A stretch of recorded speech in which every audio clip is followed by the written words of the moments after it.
Freya had always believed love was something that arrived loudly, fireworks, butterflies, dramatic confessions. But her life was quiet, carefully organized, and painfully predictable.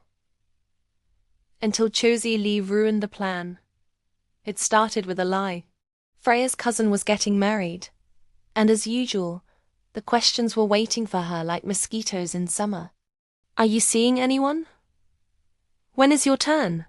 You're too beautiful to be single.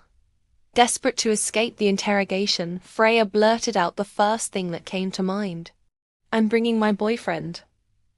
The problem? She didn't have one. That's where Chozi Lee came in. They worked in the same office. He was loud where she was quiet, chaotic where she was structured, and annoyingly charming without trying. Chozi Lee had a reputation for joking his way out of everything, which made Freya both suspicious and weirdly comfortable around him. When she asked him to pretend to be her boyfriend for a weekend wedding, he didn't even hesitate.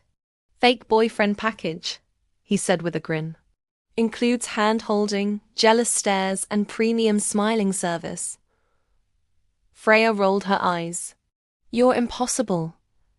But I'm available, he replied. And that was how it began. The rules were simple. 1. No real feelings. 2. No kissing unless absolutely necessary. 3.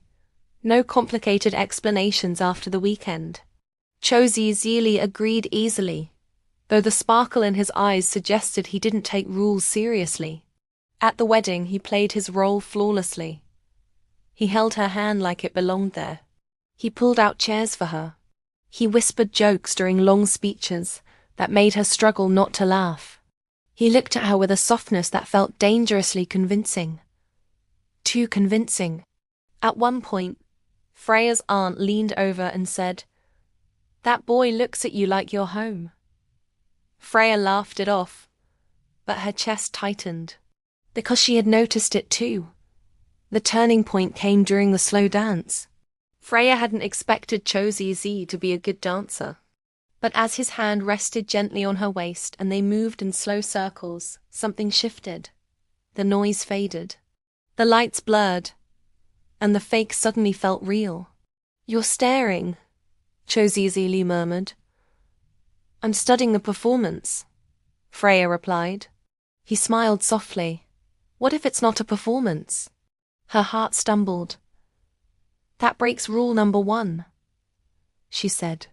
Maybe rule number 1 is the problem. Freya pulled back slightly, creating distance that felt colder than it should have. Don't ruin this, she whispered. It's simple. Chozi Lee nodded, but the disappointment in his eyes lingered. After the wedding, everything should have returned to normal. But normal was gone. They still texted every morning. Still shared lunch. Still argued playfully over nonsense.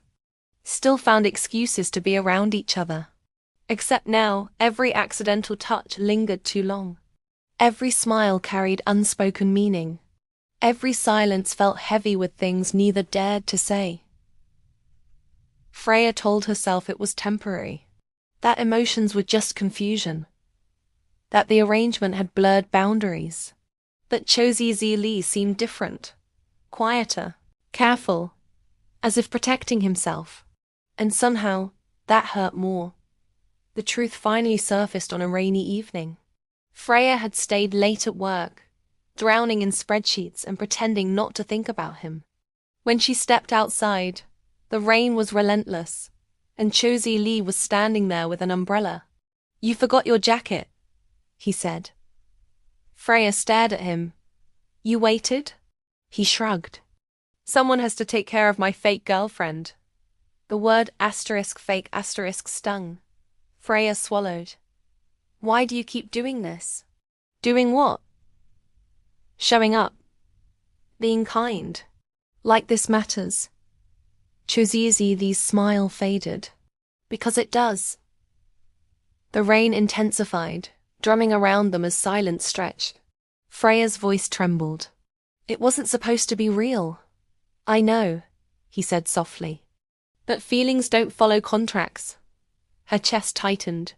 Chozi Zia. I tried to keep it fake, he continued.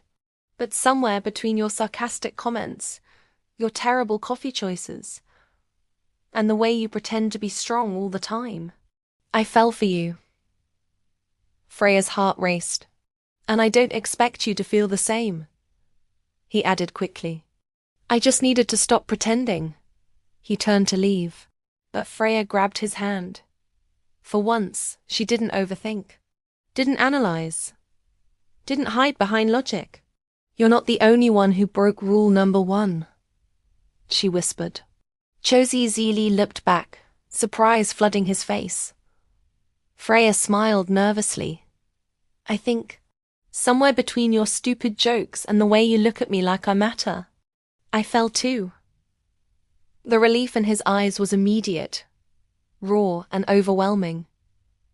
So what now? He asked. Freya stepped closer. We stopped pretending. The first kiss wasn't dramatic. No fireworks, no grand music. Just rain, laughter, and 2 people who realized that sometimes the best love stories begin with a lie and end with honesty. Chozi Zili pulled her into a gentle hug. You know, he murmured, this fake relationship turned out expensive. Freya laughed. How? I lost my heart. She smiled, resting her head against his chest. Good, she said. Because I found it.